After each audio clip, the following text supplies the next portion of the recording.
And welcome back to the show. Crossroads Community Service is an organization that's actually dedicated to help a growing number of people in New York City who struggle to find food security and safe, dependable shelter.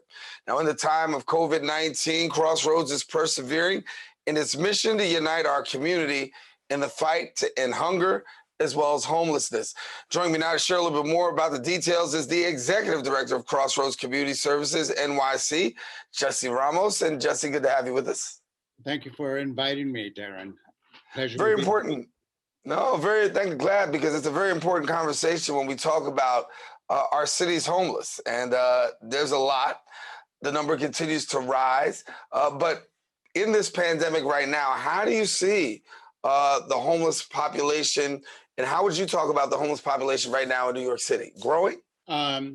We certainly have seen a spike in the need for our services. More people are lining up for meals significantly. You know, we have a dinner program where it went from pre-COVID, it was like, it ranged between 250 to 300 people lining up for a dinner every evening.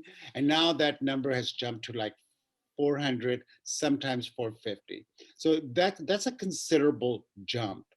We don't survey our guests, so I can't tell you whether there's been an increase in homelessness. That kind of metric we don't keep. Mm-hmm. But judging by the people that need to line up for dinner and groceries and our breakfast program, we definitely have seen an increase in that. That's addressing the food insecurity people are facing.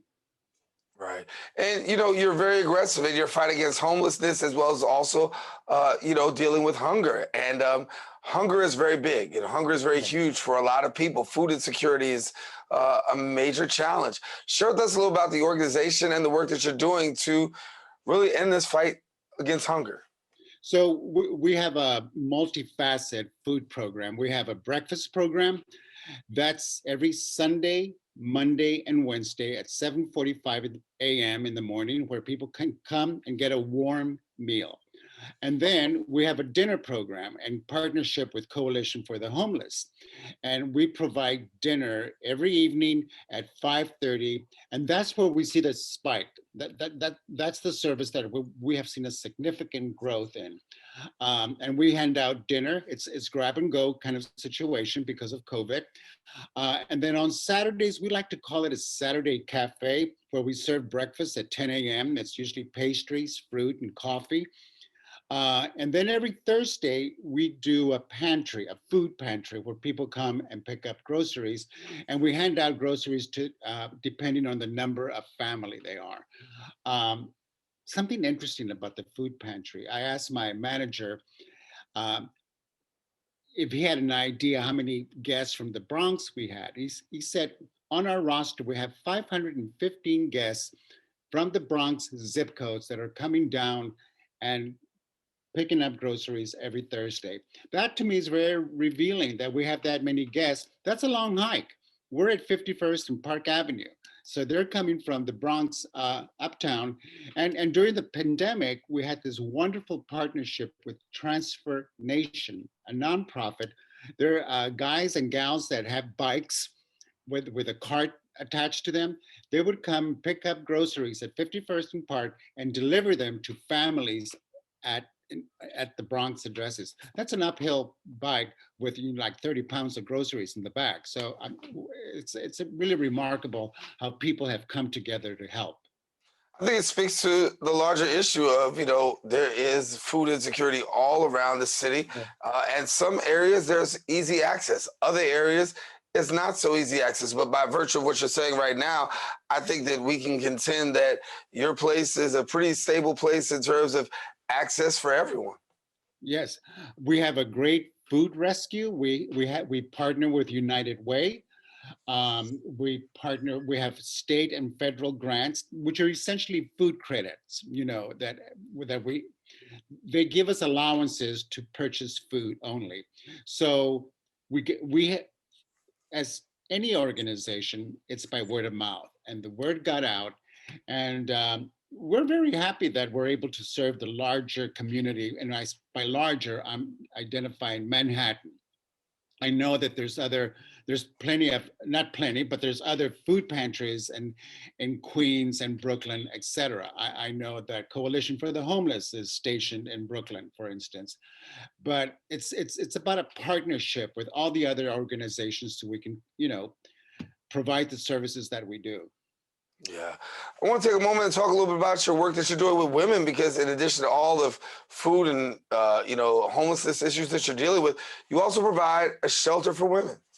Yes, we do. Now, we have been closed, to be clear, we've been closed now for a year. It's going to be a little more to a year. We have a small common room. We call it the common room, where we have a shelter for 10 women. And that was pre-COVID, and that operated. And then we try to sort of make it a little more warmer experience.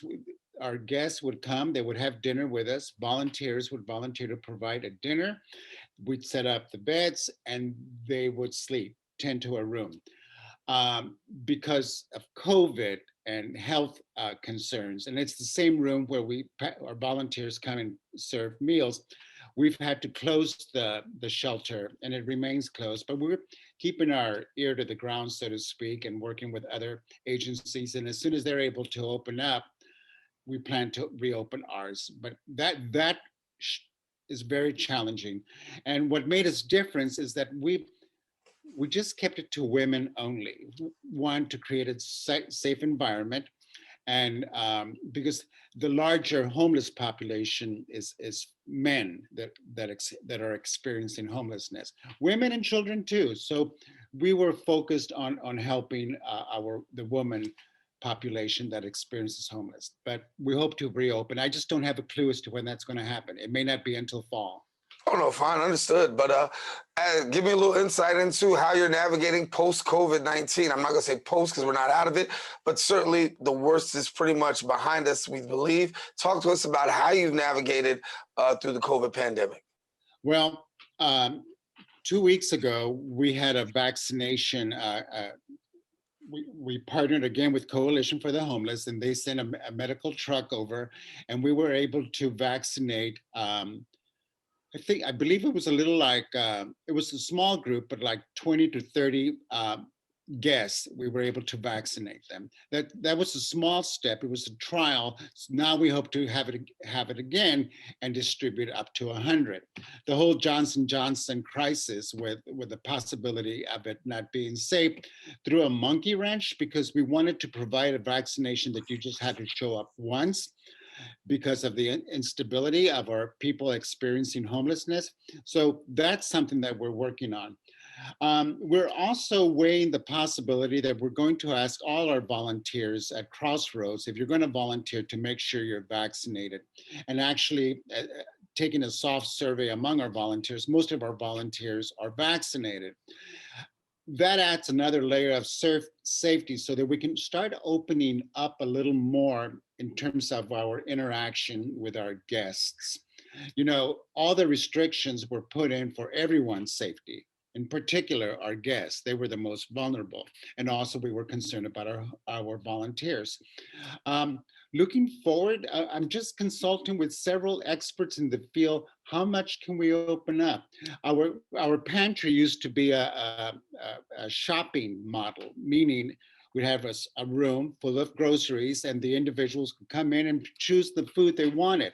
Right now, we sort of have to choose for them because the confines are too small. But that's another thing we're addressing. We're looking into air filtration, purifying the air and making it as safety as possible so we can open up all our services where our guests are able to come indoors and experience receiving a meal or doing shopping, because that's what makes a difference, as opposed to just lining up and getting the plastic bag, which is crucial. Yeah. I don't want to undermine that. It's crucial, but we want to go back.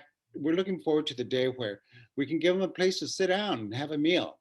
I think we're all looking forward to that day when we can really get back to a sense of normalcy, or yes, a new normal, that we could all be able to sit down, enjoy one another, and enjoy one another's company. Jesse wants to have enjoyed the segment with you, and definitely thank you for the work that you're doing and taking care of those who are hungry, and definitely those who are homeless, the women, all the great work that you're doing over at Crossroads. Thanks so much for being with us. Thank you, Daren, for having me on. I appreciate it. Jesse Ramos, our guest here on Open. Now, listen, I want to let you know if you want more information, do us a favor. Go to their website and you can visit them at crossroadsnyc.org. And then you can follow them on social media at Crossroads Community NYC.